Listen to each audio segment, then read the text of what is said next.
بسم اللہ الرحمن الرحیم۔ السلام علیکم اسٹوڈنٹس، آج میں اسلامیت کا 3rd لیکچر ریکارڈ کرنے لگی ہوں، جو کہ منتخب آیات ترجمہ اور تشریح میں سے سورہ نساء کی آیت نمبر 6 سے 10 ہے۔ ٹھیک ہے جی، آج ہم دیکھتے ہیں کہ اس میں کون کون سے مشقی سوالات موجود ہیں۔ پچھلے لیکچر کا فیڈ بیک مجھے بہت اچھا ملا، بہت شکریہ، جزاک اللہ۔ تبھی میں نے آگے ویڈیو بنانے کے لیے کام شروع کیا ہے، اور اسی طرح مجھے آپ کی حوصلہ افزائی درکار ہے۔ تو آئیے وقت ضائع کیے بغیر مشق کی طرف چلتے ہیں۔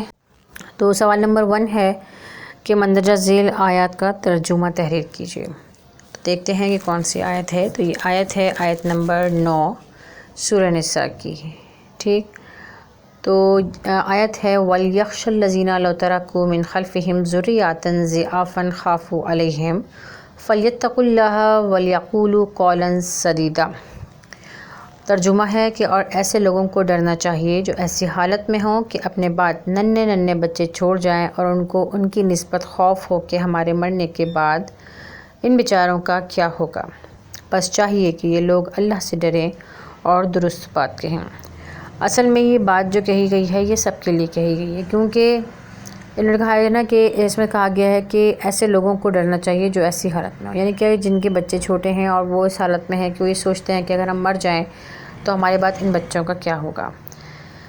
تو اس میں یہ توجہ دلائی گئی ہے کہ ذرا سوچو کہ اگر تم اپنے چھوٹے بچے چھوڑ کر دنیا سے رخصت ہونے لگتے ہو تو تمہیں کتنی فکر ہوتی۔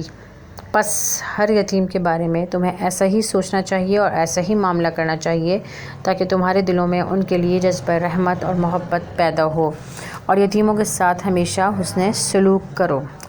ٹھیک ہے، آیت نمبر 2 جو اس میں شامل کی گئی ہے وہ ہے ان الذین یاکلون اموال الیتامی ظلما انما یاکلون فی بطونہم نارا وسیصلون سعیرا۔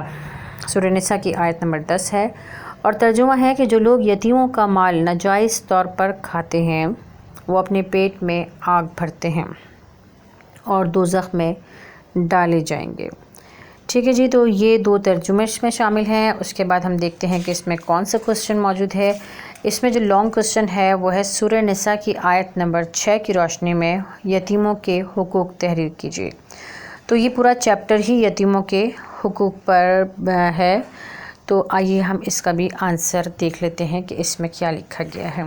تو یہ بھی میں نے خود مختلف بکس سے لے کے اس کو میں نے رائٹ کیا ہے۔ ٹھیک ہے، تو امید ہے کہ آپ ضرور اس سے مستفید ہوں گے، فائدہ اٹھائیں گے۔ تو آئیے شروع کرتے ہیں۔ سورہ نساء کی آیت نمبر 6 کی روشنی میں یتیموں کے حقوق کیا ہیں۔ یتیم اسے کہتے ہیں جس کا باپ فوت ہو گیا ہو۔ وہ جب تک جوان نہ ہو جائے یتیم ہے، یعنی اس وقت تک جب تک وہ کمانے کے لائق نہ ہو جائے۔ بالغ ہونے کے بعد وہ یتیم نہیں رہتا۔ اسلامی معاشرہ کسی کو تنہا چھوڑنے کا حکم نہیں دیتا۔ اسلام نے یتیموں کے حقوق کی تقسیم اس طرح کی ہے کہ سب سے پہلی چیز جو ہے وہ کیا ہے، حسن سلوک، یعنی یتیموں کے ساتھ حسن سلوک کیا جائے، مالی امداد کی جائے، ان کی مدد کی جائے، اور معاشی تحفظ۔ معاشی تحفظ کا مطلب یہ ہے کہ اگر ان کی کوئی جائیداد ہے جو ان کے ورثہ چھوڑ گئے ہیں ان کے لیے، تو ان کے اس مال کا تحفظ کیا جائے، نہ کہ اس پہ قبضہ جما لیا جائے۔ اللہ تعالیٰ سورہ نساء میں فرماتا ہے اور ماں باپ کے ساتھ نیک برتاؤ کرو، رشتہ داروں، یتیموں اور مسکینوں کے ساتھ حسن سلوک سے پیش آؤ۔ ٹھیک ہے جی، یہ سورہ نساء کی آیت نمبر 4 ہے۔ یہاں اور طلب بات یہ ہے کہ انسان کا قریب ترین تعلق ماں باپ سے ہوتا ہے۔ یتیموں سے حسن سلوک کی اہمیت اس بات سے ظاہر ہے کہ یتیموں کا ذکر بھی والدین اور رشتہ داروں کے ساتھ کیا گیا ہے۔ اللہ تعالیٰ سورہ والضحیٰ میں فرماتا ہے کہ یتیم پر سختی نہ کرو اور سائل کو نہ جھڑکو۔ اس حکم میں یتیم پر سختی کرنے اور اسے جھڑکنے سے منع کیا گیا ہے۔ حضرت سہل بن سعد رضی اللہ تعالیٰ عنہ روایت کرتے ہیں کہ رسول اللہ صلی اللہ علیہ وآلہ وسلم نے فرمایا، میں اور یتیم کی کفالت کرنے والا جنت میں یوں ہوں گے، یعنی کہ 2 انگلیوں کو کہا شہادت والی اور درمیانی انگلی کی طرح قریب ہوں گے۔ صحیح بخاری کی حدیث ہے۔ یہاں یہ بات اہم ہے کہ یتیم کے ساتھ مخلص زبانی ہمدردی کافی نہیں ہے، بلکہ یتیم کو مالی، اخلاقی امداد اور معاشی تحفظ کی بھی ضرورت ہے۔ اللہ تعالیٰ سورہ بقرہ میں فرماتا ہے اور وہ لوگ یعنی کہ اور وہ آپ سے یتیموں کے بارے میں سوال کرتے ہیں، آپ فرما دیجئے کہ ان کی اصلاح کرنا بہت بہتر ہے۔ یہاں یہ بات قابل غور ہے کہ مالداروں کے مال میں سے جو صدقہ نکالنے کا حکم دیا گیا ہے یہ ان کا احسان نہیں ہے، بلکہ یہ تو حاجت مندوں کا ان پر حق ہے جس کی ادائیگی ان کی اخلاقی، مذہبی اور انسانی ذمہ داری ہے۔ اور صرف صدقات ہی پر حاجت مندوں کا حق نہیں ہے بلکہ نفلی صدقات میں بھی یہی صورتحال ہے۔ فرق یہ ہے کہ فرض صدقات میں حصہ ہے، نفلی صدقات میں نہیں ہے، یعنی وہ آپ جس کو چاہے دے سکتے ہیں۔ صدقات و خیرات نہ دینے والوں سے متعلق اللہ تعالیٰ کی سخت وعید آئی ہے۔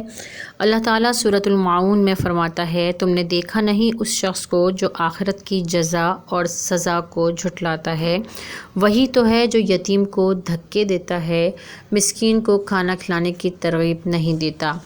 سورۃ الماعون کی آیت ہے یہ، ٹھیک ہے، اس کا ترجمہ ہے، یتیموں اور ضرورت مندوں کی ضرورت پوری کر کے ان پر احسان نہیں جتلانا چاہیے۔ مسلمان تو ہر کام اللہ کی رضا کے لیے کرتے ہیں، جیسا کہ نیک لوگوں کے اوصاف کے ضمن میں اللہ تعالیٰ کا فرمان ہے، اور وہ اللہ کی محبت میں مسکین، یتیم اور قیدیوں کو کھلاتے ہیں اور ان سے کہتے ہیں کہ ہم تمہیں صرف اللہ کی رضامندی کی خاطر کھلا رہے ہیں، ہم تم سے کوئی بدلہ نہیں چاہتے نہ ہی شکریہ۔ سورۃ دہر کی آیت ہے۔ اب ہم معاشی تحفظ کا ذکر کرتے ہیں۔ اگر کوئی یتیم صاحب جائیداد ہے تو اس کے ولی پر یہ فرض ہے کہ وہ اس کی جائیداد کی دیکھ بھال بحسن خوبی اس کے بالغ ہونے تک کرے اور یہ کام بلا معاوضہ کرے۔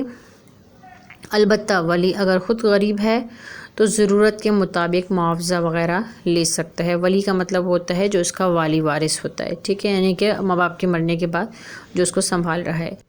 اور اس کے ساتھ یہ بات بھی ہے کہ یتیم کے مال اور جائیداد سے ناجائز فائدہ ہرگز نہ اٹھایا جائے۔ تو یہ ہو گیا لانگ کوسچن۔ اب حصہ بے ہے کہ مندرجہ ذیل الفاظ کی معنی تحریر کیجیے۔ تو میننگ دیکھتے ہیں اس کے کہ کیا ہے۔ وَلْيَسْتَعْفِفْ اس کا مطلب ہے اسے بچنا چاہیے۔ مفروضاً کا مطلب ہے لازم، مقرر کیا ہوا۔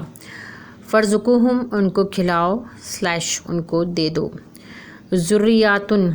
ذریاتن کا مطلب ہے کمزور اولاد، ٹھیک۔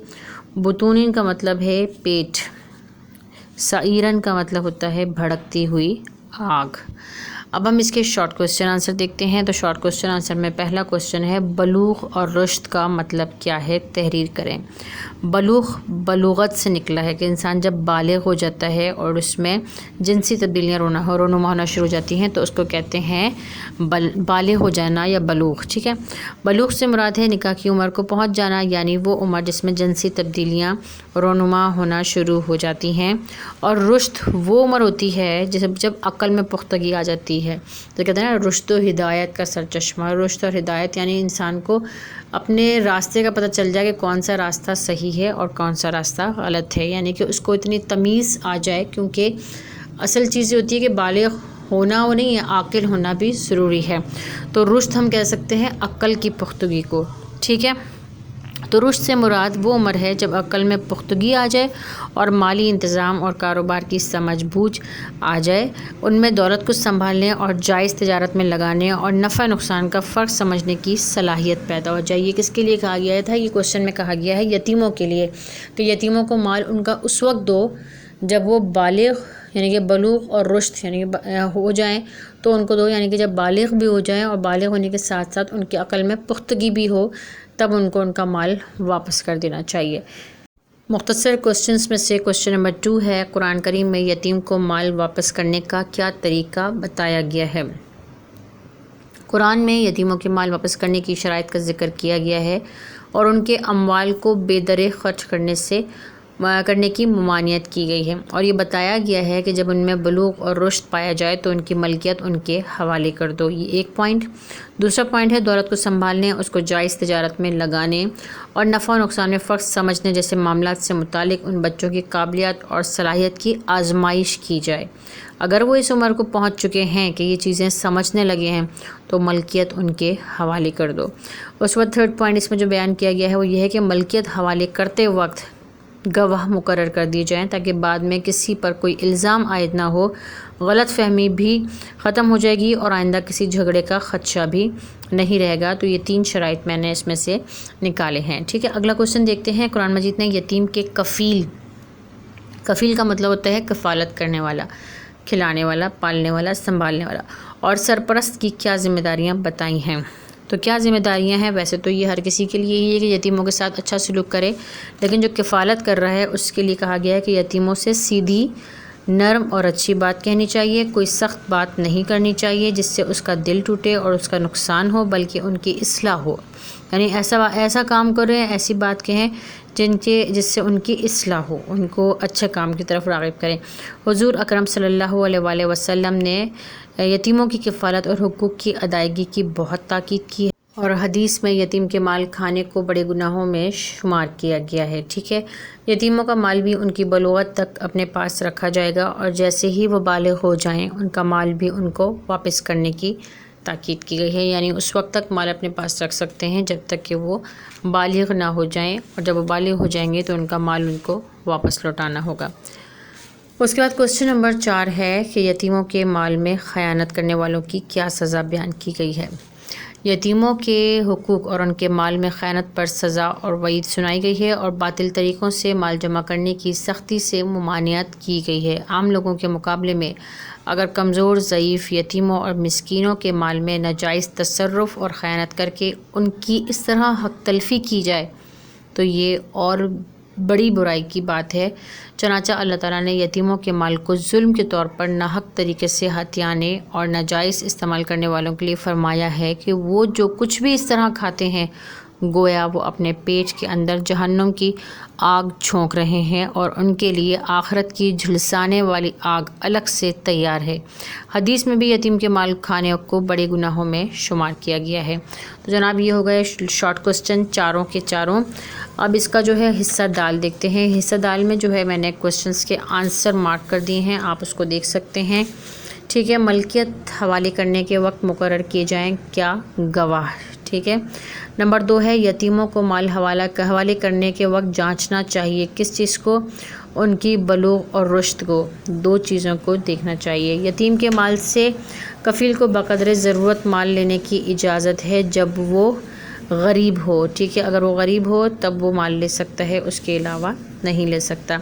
یتیموں اور مسکینوں سے بات کرنی چاہیے نرمی سے، ٹھیک۔ اس کے بعد قرآن مجید نے یتیموں کا مال ناحق کھانے والوں کا ٹھکانہ بتایا ہے جہنم۔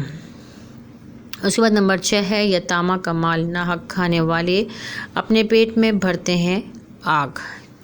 تو جناب اللہ کا لاکھ لاکھ شکر ہے کہ یہ لیکچر بھی کمپلیٹ ہو گیا۔ آپ کی دعائیں درکار ہیں، اللہ تعالیٰ مجھے ہمت دے، میں انشاءاللہ تمام لیکچر اسی طرح اپلوڈ کرتی رہوں گی۔ دعاؤں میں ضرور یاد رکھیے گا اور اپنا فیڈ بیک ضرور دیجیے گا۔ بہت شکریہ، جزاک اللہ، فی امان اللہ۔